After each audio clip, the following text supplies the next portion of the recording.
November 11th, 1959, Mr. Albert Moote purchased a custom-built model of the International Harvester B120 4x4 Travelall from an International Harvester distributor in Long Beach, California. 50 years later, joined by members of the Spokane, Washington International Harvester, Scout, and Travelall Collectors Group, Mr. Moote celebrated the occasion at the Husky International Truck Shop in Spokane, Washington, with a cake shaped to look like the Travelall, ice cream, balloons, ribbons, and candies in a heartfelt tribute to the finest four-wheel drive rig ever built. In his own words, Mr. Moote states that this Travelall has served and worked for me for all of these 50 years and is still in regular use to this day. Wherever it is parked, it almost always attracts the attention of one or more admirers, bringing back for them fond memories of a Travelall in their past as they circle around it asking questions and taking photos.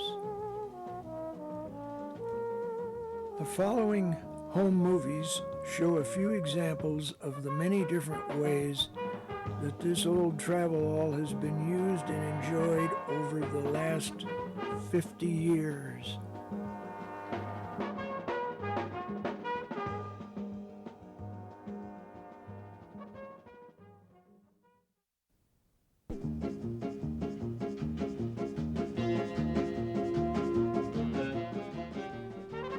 At one time, I had a snowmobile, and it occurred to me one day that it would be easier to transport the snowmobile inside of my Travelall rather than use a trailer to tow it up to the winter recreation areas. The trick, of course, was how to get it into the back of the Travelall. What I did was I built a Husky ramp with traction cleats that would rest on the tailgate and was long enough to allow an easy angle of approach. Then all I had to do was simply sit on the machine and drive it up into the Travelall. Simple enough, I suppose, but on the first try, I realized I had neglected to anchor the ramp, and it didn't go very well. My case in point. Okay, back to the drawing board.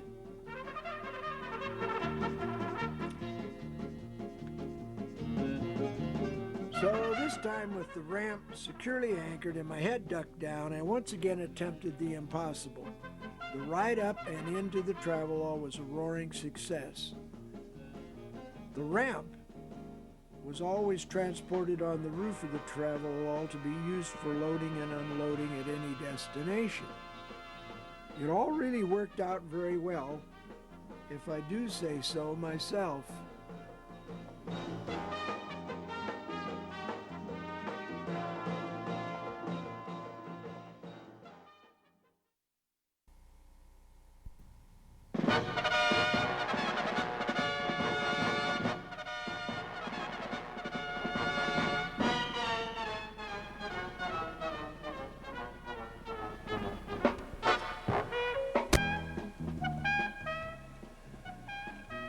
Not long after I had acquired my Travelall, I found an opportunity to see just how much snow it might take to stall or mire down this magnificent machine. A storm the night before had laid down about 2 feet of fresh snow around the property of our family mountain cabin, and I was determined to test for or discover if there were any limitations on the Travellall's ability to plow through the white stuff So, with the four-wheel drive engaged and all four tires deflated to around 15 pounds per square inch, I began driving around the property looking for the deepest drifts and piles of snow that might possibly stop this machine. But to no avail. No matter where I drove or what I drove through, the vehicle still kept going.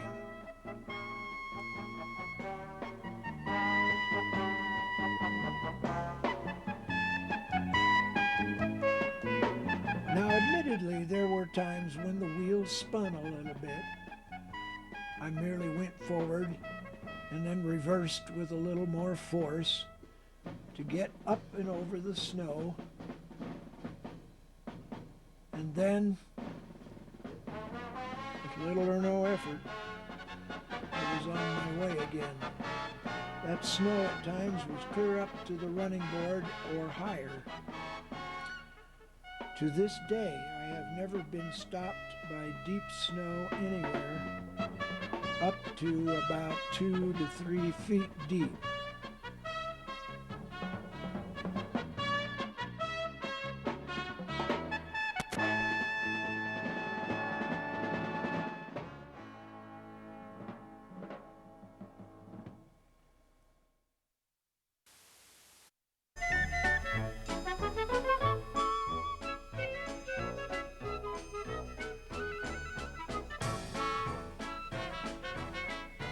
Well, here they are, the two intrepid hunters on the road again. On the road again? Wrong song. You can see Mount Shasta way out there in the distance, and this was a hunting trip that Neil and I went on, I believe sometime around 1960. We'd gone up to Tule Lake to do a little duck hunting, and we were planning to stay with a friend of Neil's called Arnie Torrigino.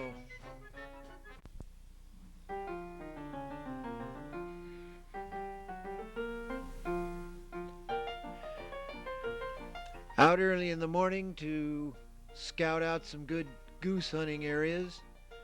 Sometimes we would get out early and get pheasant too. We used to like to try and plan these trips so that we could do pheasant and goose hunting at the same time.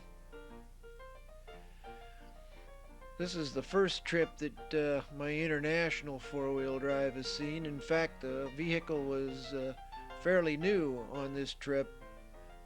I bought it in July of '59, and here we are, winter of 1960.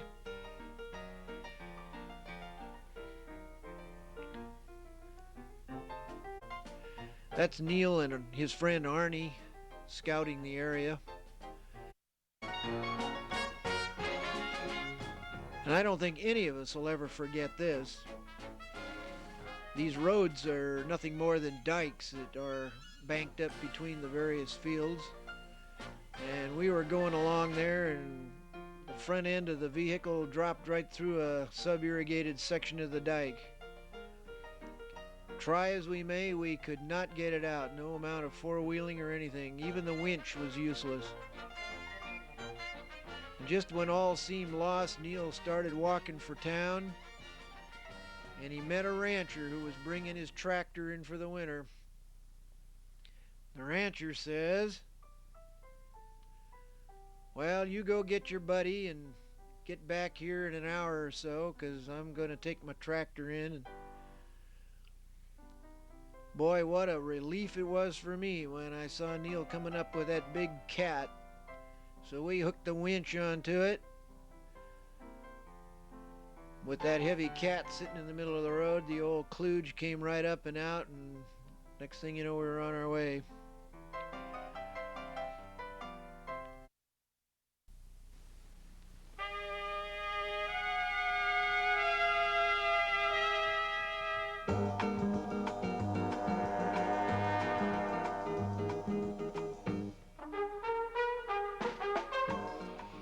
Well, here we are back down in Mexico again. Neil and Bill Mulick and I this time, towing Bill Mulick's 18-foot lap strake with my big International Travelall.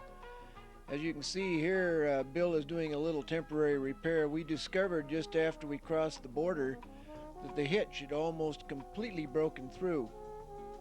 Needless to say, this would have been a hideous disaster if the trailer had parted, because the safety chain was on the wrong side of the potential brake. So, as pure luck would have it, we had stopped just before we crossed the border for groceries, and Mulick spotted it, and he let out a holler. Boy, I'll tell you, we were really lucky on that one. So here we are, we fixed it up temporary and backed over to a welding shop. And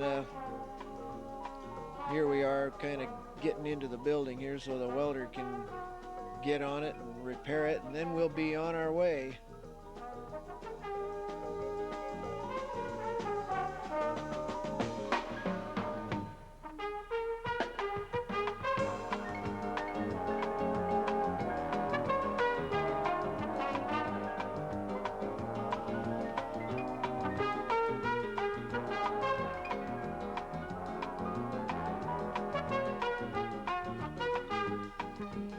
Once the repairs were made, we were anxious to be on our way. We lost quite a bit of time as a result of this because we had to hang around and wait for the shop to open. So as you can see, it was a quick dash through town, and then we were on our way out of there because we were in a heck of a hurry. And here we go.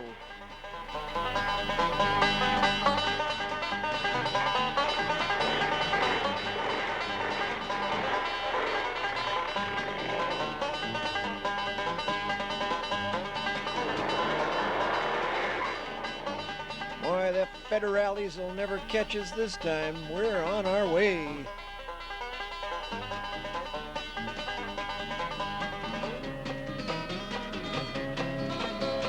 Uh-oh, here they come. Better pull over and fast. Look out.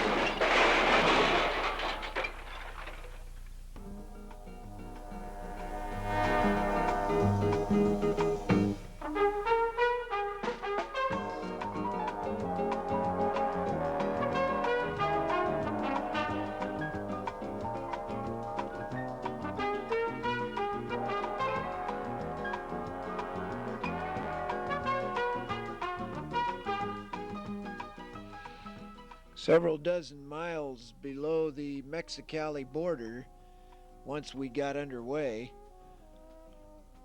we took off across the salt flats, as it were, and headed right for the Colorado River where it empties into the Gulf.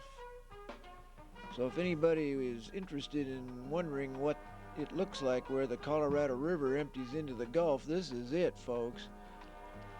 And it wasn't a very good road either. It was four-wheel driving.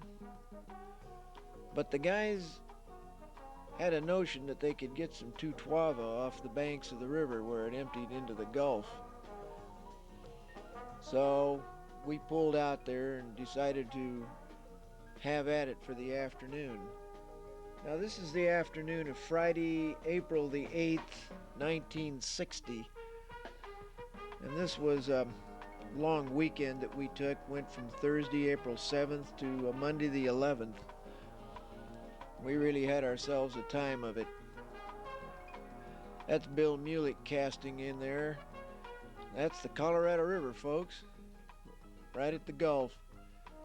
And boy, was it hot and humid.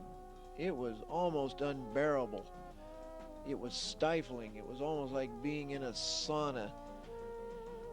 I would not be too anxious to go back to that spot again, even at that time of year, which should be relatively cool.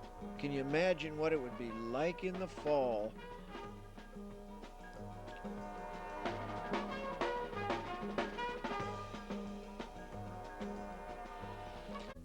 Look at the size of these things.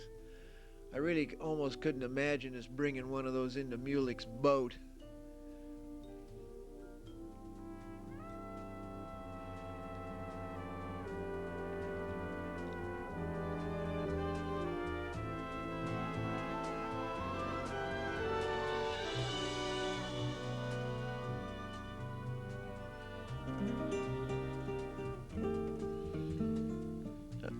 Guess those things weigh up to about 400 or 500 pounds.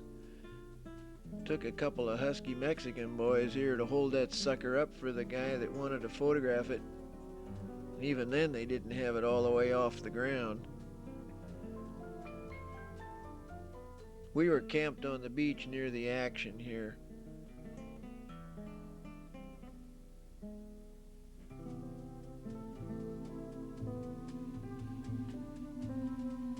Well, that was it for that trip.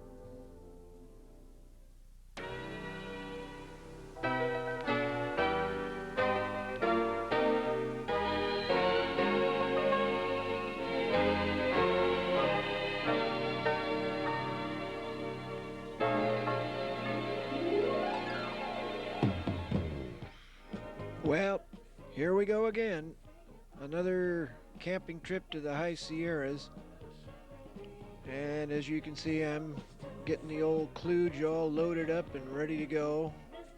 Filling the water bags and laying in the supplies. Neil and I are taking about a 4 or 5 day trip to the Sierras. We're going to do a little camping and fishing and maybe a little hunting. And we're supposed to meet a friend of Neil's up there when we get there.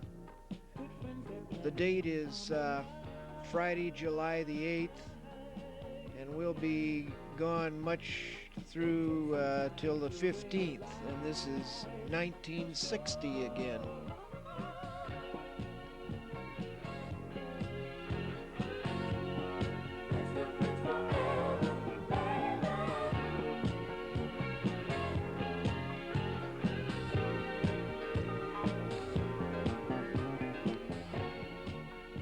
That old beauty hasn't looked that good in a few years, but she still runs as good as ever.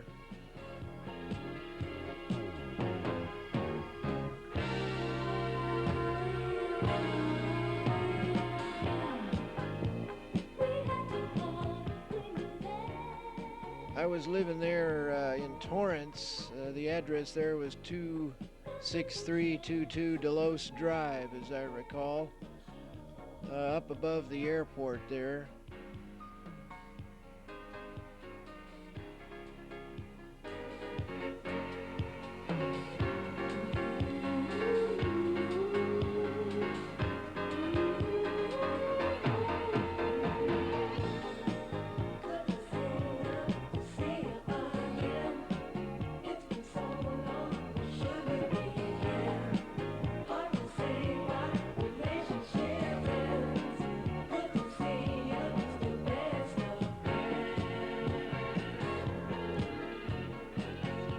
I was headed north on the highway here to pick up Neil in Lancaster because he was living out there at the time.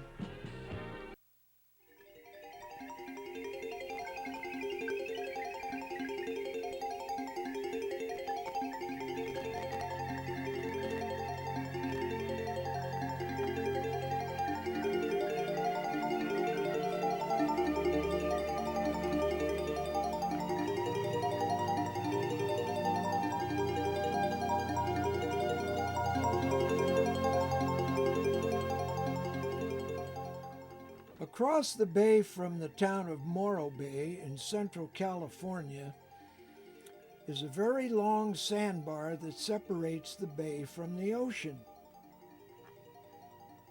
To get to the ocean, one must drive over the sandbar on one of these many access roads, over the top of the bar, and down to the sea. This is the first point where we separated the two-wheel drives from the four-wheel drives. This sand was always very soft and fluffy and was guaranteed to bog down even the most inexperienced drivers.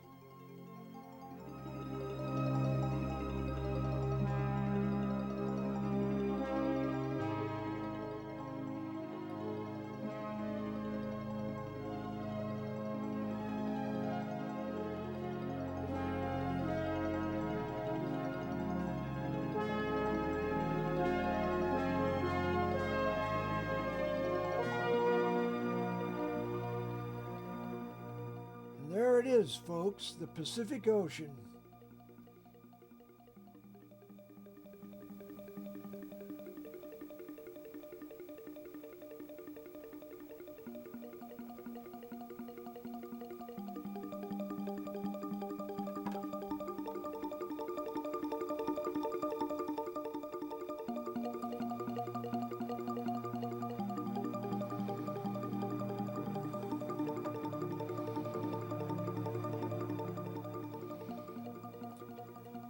It would appear that I'm headed for the water, but not to worry. I usually avoided it scrupulously because I didn't like the idea of getting that salt water on the underside of my rig, which of course would have caused an undue amount of rust and corrosion. We're headed north on the sandbar here. You can see Morro Bay Rock off in the distance there.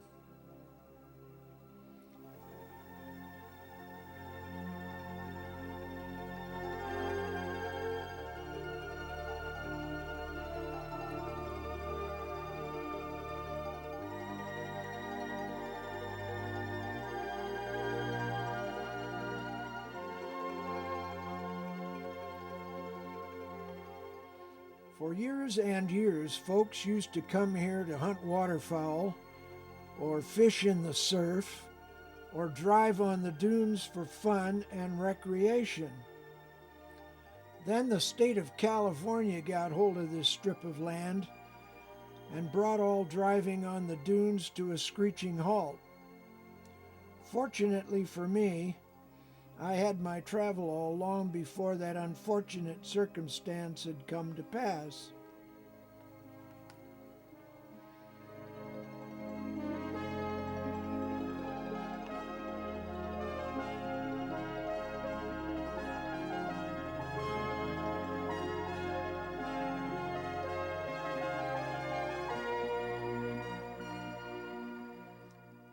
For many years, I went there to drive and explore the nearly 5-mile length of that sandbar. It was also a much quicker way to get to some of my favorite duck and goose blinds.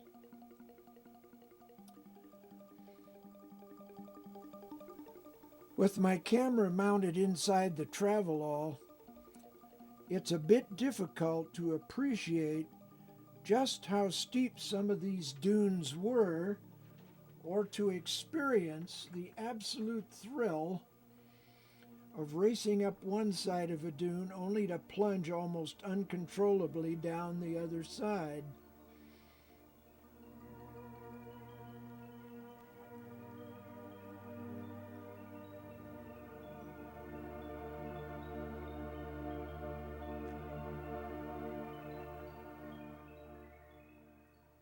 Four-wheel drive was essential to getting around on the dunes, except when it had been raining. Then only two-wheel drive was necessary because the wet sand, more often than not, was as hard as pavement.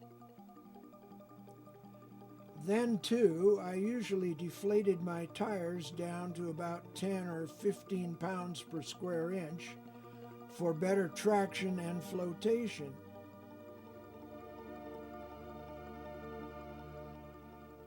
Needless to say, I always carried a gas engine-driven air compressor so I could get my tires up to highway pressure very quickly when I got off the dunes.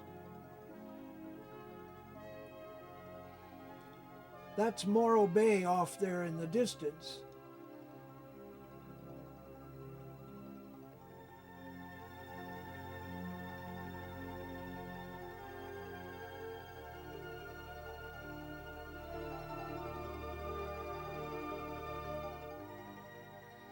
This was a lot of fun, and a lot of other people enjoyed doing it as well as I did.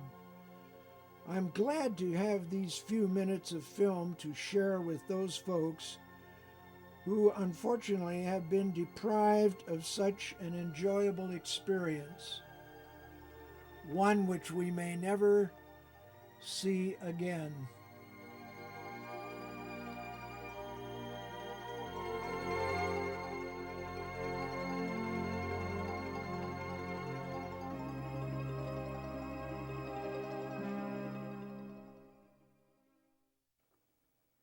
This segment shows a unique way that the Travelall was used on a construction project in the early 1960s. Starting about July of 1962, and for several months to follow, the loading and hauling away of unwanted earth from the main auditorium area became one of the work crew's main jobs. Now, loading the dirt into the trailer was one thing. Dumping it was another.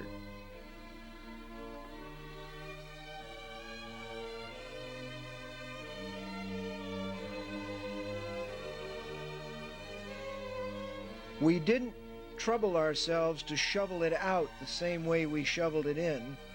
These clever Americans can always find a way to do it just a little bit faster. By chaining the trailer to the truck and counterweighting it, it would easily tip up and, like a dump bed or a dump truck, would drop the load in a matter of seconds. The smaller trailers, however, were handled in an entirely different manner.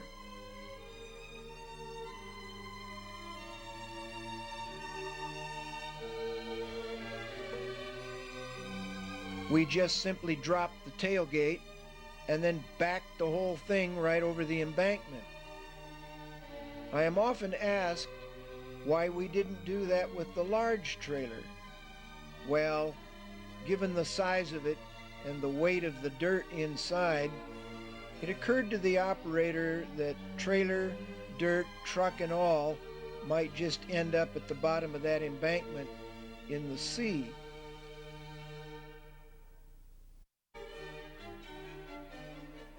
And besides, it was a lot easier to pull these little guys up over the embankment than it would have been with the larger trailer.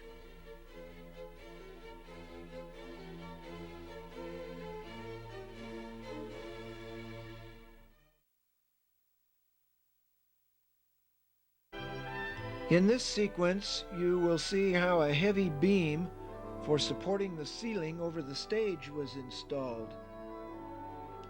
Using the winch system on a four-wheel drive truck and a pulley rigged to one of the large dome timbers, a very heavy laminated beam was easily hoisted into place.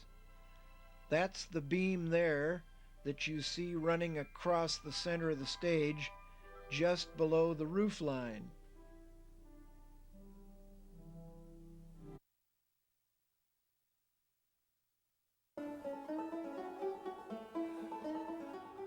Alrighty then. That pretty much wraps it up as far as a lot of my old home movies of this old Travelall, which I've enjoyed for the last 50 years. But one more thing. One more thing that I have to show you before we go. Check this out.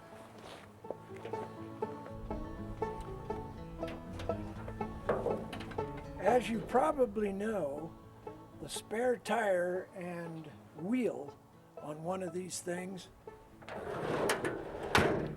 can weigh up to 150 pounds, which makes it very, very difficult to get it out from underneath this thing or put it back after you're done with it, right?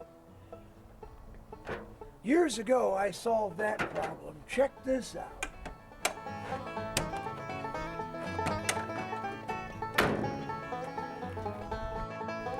In order to make this operation much easier to accomplish, getting this spare tire up and down, I installed a pneumatic actuator under the frame with a length of aircraft cable attached to the ram or piston, which attaches to the wheel by means of spring-loaded clips. The spare is kept in place at all times with that safety chain you see there in case of a loss of air pressure. Otherwise, it would drop down onto the highway with rather disastrous consequences. Therefore, the chain must be removed before the tire can be lowered. The next step is to close the air supply valve to the actuator that is holding the spare tire in place. That's this valve here.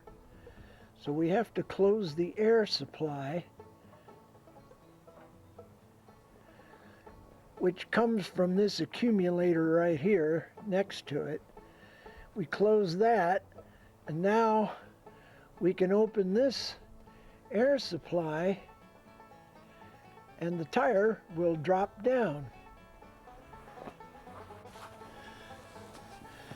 Okay, so now the main air supply valve is closed. I'm now going to open the vent valve and the tire will drop down. Just like that. How slick is that, right? And if you want to put it back up, you simply close the vent valve, open the air supply valve, and back it goes. 150 pounds of truck tire. Right up. Now we'll close the supply valve and bring it back down again.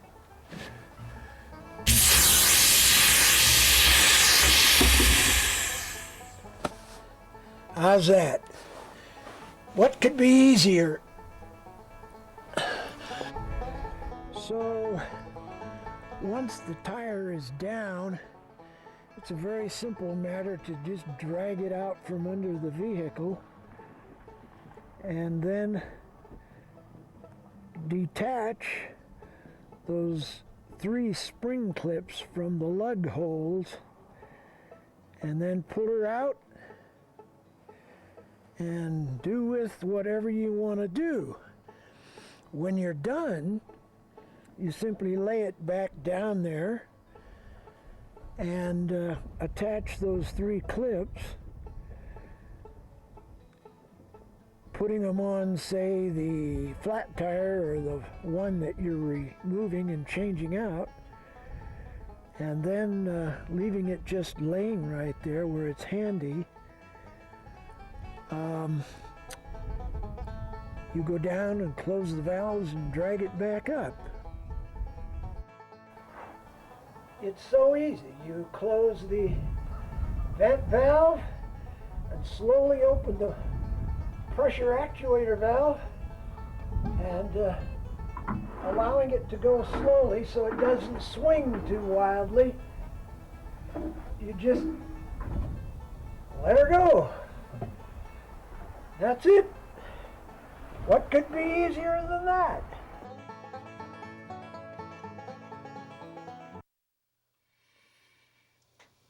Okay, folks, that's all I got.